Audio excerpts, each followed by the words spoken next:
firstly, it's produced by COX-2 as well as COX-1, but the important thing is that it's produced by COX-2, and it helps to think of them as kind of, working opposite each other.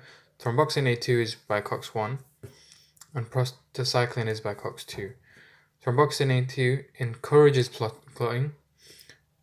Prostacyclin reduces your likelihood of clotting because it's a platelet inhibitor.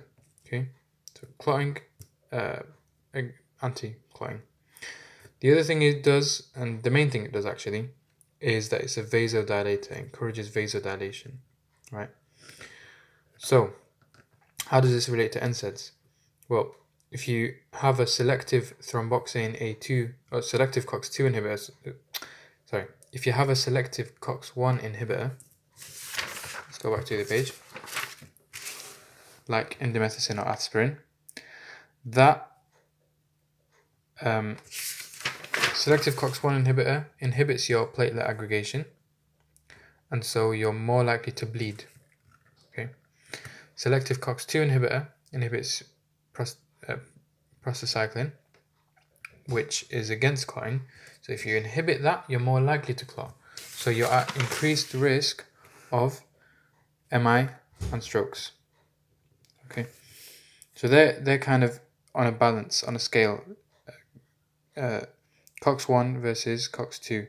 This increases your bleed risk, and this increases your clot risk. So in summary, NSAIDs come in selective COX-1 inhibitors and selective COX-2 inhibitors.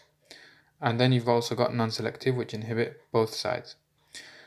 Side effects of selective COX-1 inhibitors include increased risk of peptic ulcers, increased likelihood of clotting, and thirdly, a increased risk of AKI in patients who are already renally compromised.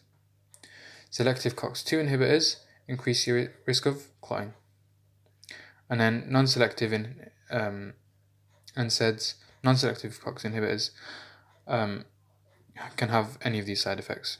Peptic ulcers is obviously the main one, but then you also have your bleeding and your kidney risks.